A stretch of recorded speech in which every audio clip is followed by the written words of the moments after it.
silenció con otros países de Latinoamérica, y no lo digo solamente yo, sino hasta Longobardi. Hablando de facho, hasta Longobardi. A ver, ¿podemos poner el video? No está la clase media, desapareció. El diario La Nación, bajo la firma de Ignacio Grimaldi, reprodujo, digamos, la pirámide social de la Argentina. Esta pirámide divide la sociedad argentina en, digamos, 5 clases sociales. Una es la clase alta, que tan alta no es. Después viene la clase media alta. Después viene la clase media baja. Después viene la clase baja superior. Y después viene la clase baja. Lo primero que yo noté cuando vi el cuadro, dividido en 5 sectores sociales, es que no hay nada que se llame clase media media. Falta uno, porque está la clase media alta y la clase media baja, pero no está la clase media. Esto no es un cuestionamiento de Oliveto, naturalmente. Es una observación, se ve que Oliveto no encuentra dónde está la clase media, o lo que entendimos por clase media los argentinos durante mucho tiempo, pero desapareció. Ah, chocolate, ya no sos clase media, sos clase trabajadora, y gracias que tenés por ahí un trabajo. Clase baja superior. Ni eso. Yo no llego ni a eso. No sé. Quiere decir que está clase baja. Está pobre, más menos pobre, medio rozando así. Pero es tremendo, porque encima te pueden decir, vos tenés tal ingreso y no podés hacer frente a muchas cosas. La mayoría, fíjate, y esto tiene mucho que ver porque aquella clase que se creía clase media en su momento, o que era clase media es que vos tengas un salario, pero tenés una casa, un auto, bienestar, y que por ahí ni siquiera necesitas de tu sueldo porque vivís de rentas, por ejemplo. Claro. Eso es clase media. Lo que pasa es que uno, sobre todo el argentino, muy aspiracional siempre, construyó un ideal en el que cuando vienen los gobiernos neoliberales le dicen, no señora, usted no es clase media, usted es clase trabajadora que está pendiente de cuándo sale el sueldo. Y está pendiente ahora cuando sale el aguinaldo, para cubrir deudas que tuvo durante el año, o no.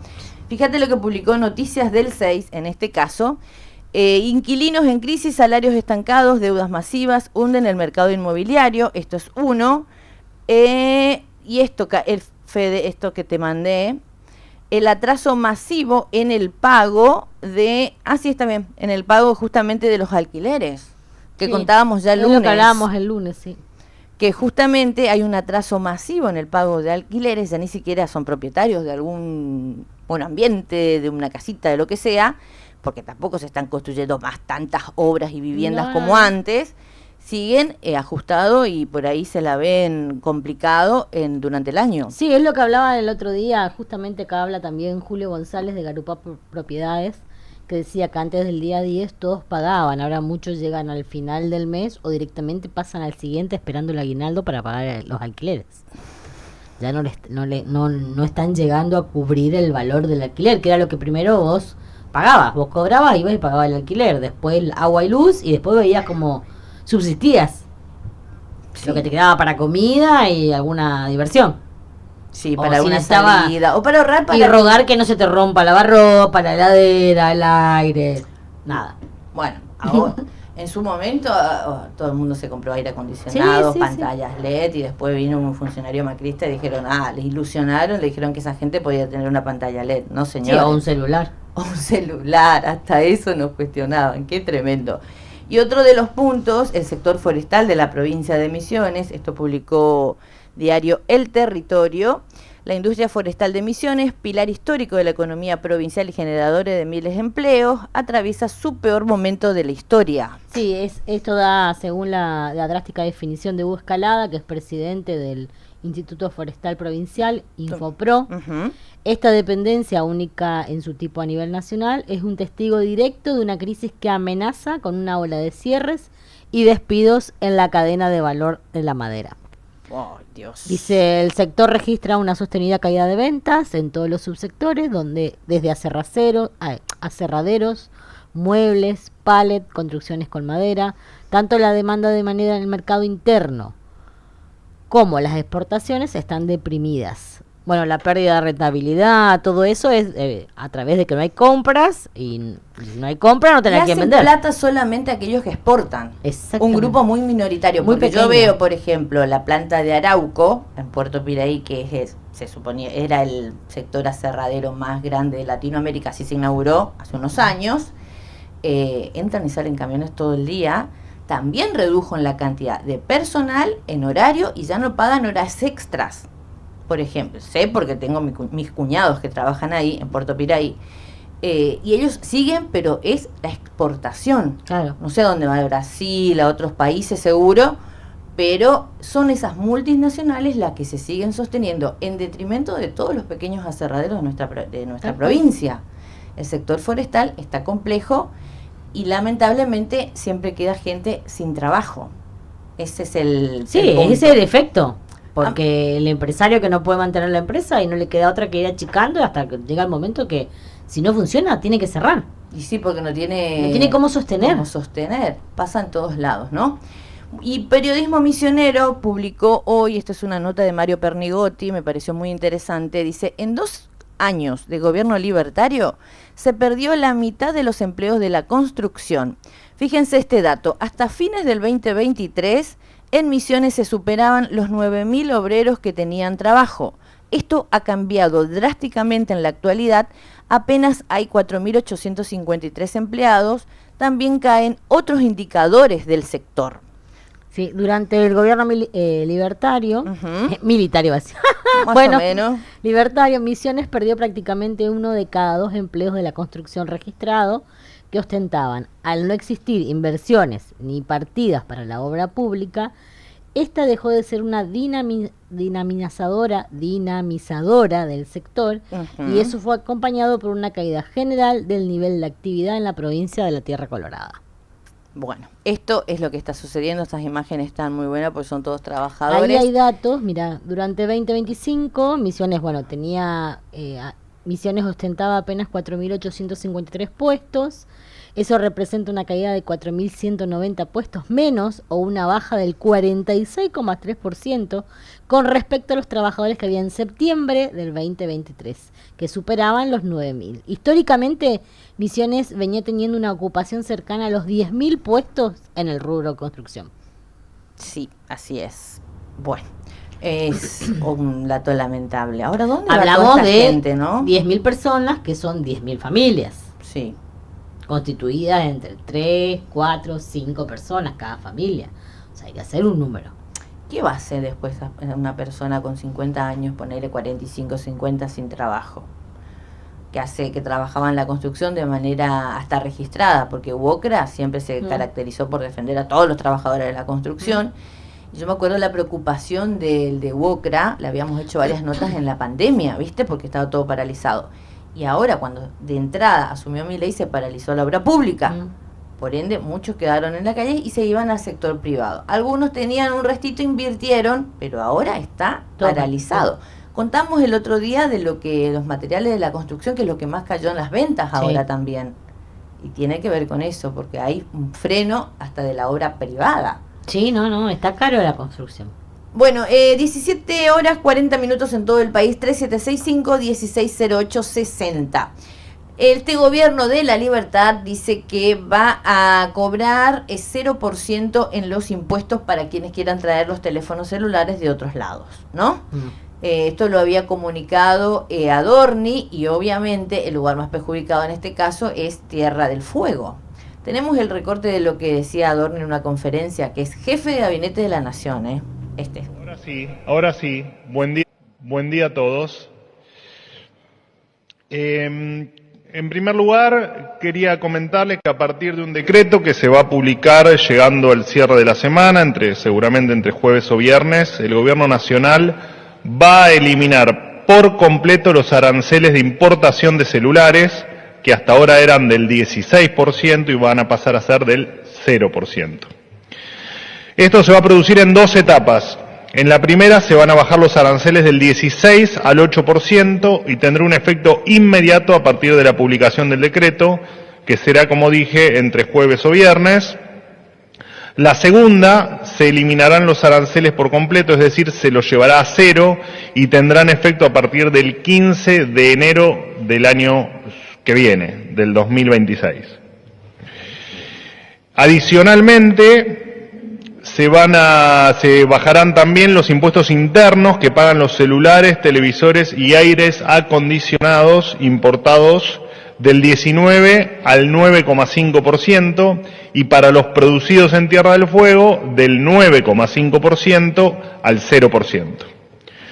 Hoy en Argentina un celular con tecnología 5G, o sea, de alta gama, cuesta el doble que en Brasil y en Estados Unidos. Es tan ridícula la situación que había gente que pagaba un avión y un hotel para comprar algo tan básico como un celular en otro país. Y aún así le salía más barato que comprarlo en Argentina. Para poner los números concretos, un celular de alta gama, del que ustedes ya imaginan, cuesta en la Argentina $2.566, en Madrid $1.290, en Santiago de Chile $1.147, en Londres $1.143, en Nueva York $1.011.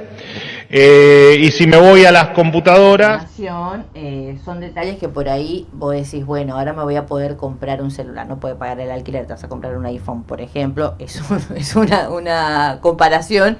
Y otra cosa, destruye la industria nacional. Pero aparte no solo destruye la industria nacional, vos para comprar eso, vos comprás con tu tarjeta valor dólar, o sea, se va a salir dólares del país. Vamos a seguir fugando dólares con todo eso y a la vez tienen que hacer reserva. Pero a la vez tienen que hacer reserva para pagar la deuda de enero. O sea, no se entiende. No sabemos mucho cómo vamos a terminar, Cari, te aviso.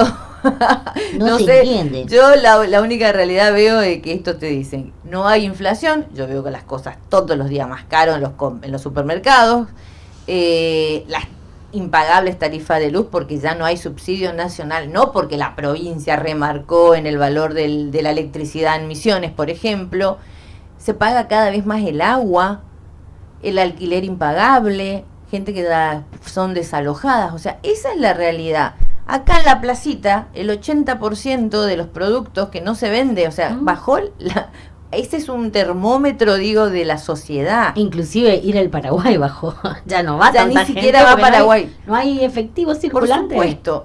Y volviendo al tema de estos celulares, lo que pasó y lo que pasa justamente en Tierra del Fuego, que se caracterizó por armar, ¿te acordás? Con el logo incluso de Argentina, industria argentina, y que había generado mucha fuente de trabajo en ese momento. Me acuerdo que Cristina había anunciado y mostraba los teléfonos. Ahí está, mira, mostrá. Eso. ¿Ese es un Motorola? Sí. Creo que el mío también tiene eso.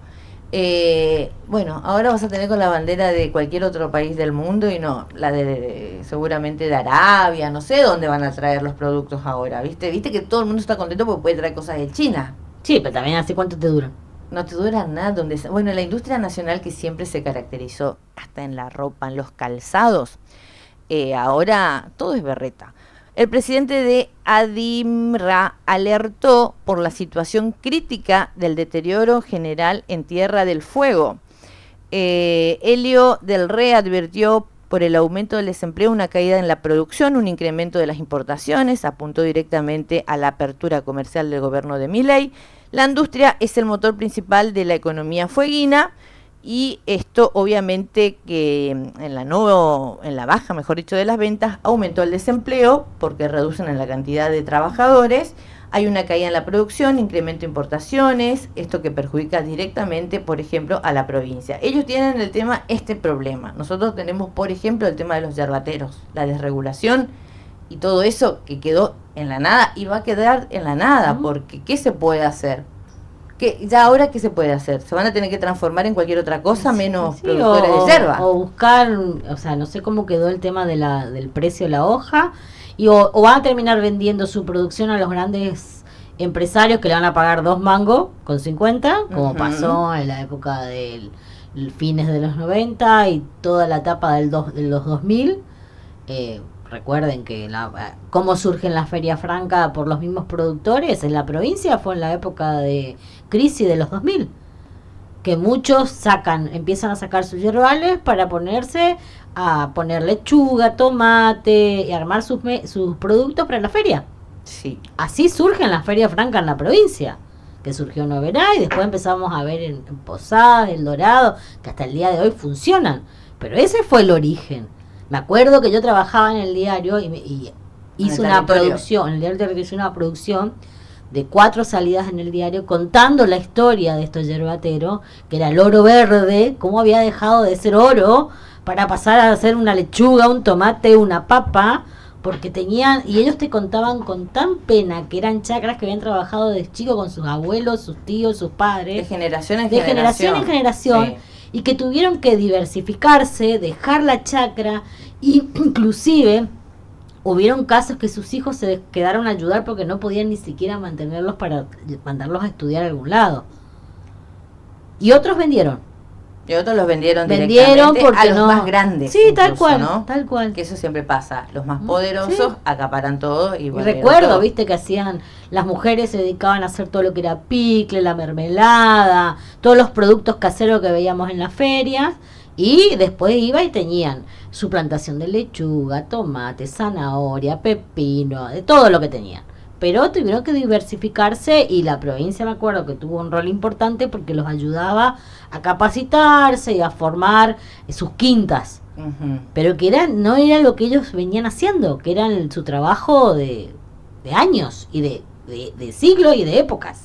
Si nosotros pasamos hace poco el caso de un productor que encima atravesaba una enfermedad que no se podía exponer mucho al sol, y de que tenía que hacerse tratamiento, y después de que no podía sostener su producción, tuvo que irse a Buenos Aires a vivir con una hija, con la mujer, el desarraigo, y que estaba buscando trabajo, y le habían dado un trabajo de, por ejemplo, tipo Sereno, que es un cuidador, viste, de esos campos, bueno, y de cómo la gente mayor, incluso tenía más de 60, 70 años por ahí, decía, porque no podía quedarse acá, porque no podía producir, y tampoco podía tomar gente para que lo cuide su campo, sus animales, Sí. lo que sea. Entonces lo que iba a hacer era tipo alquilar, tener un ingreso de su propiedad, mientras tanto vivir en otro lado lejísimo, en Buenos Aires, por ejemplo, cuidando la casa de otro.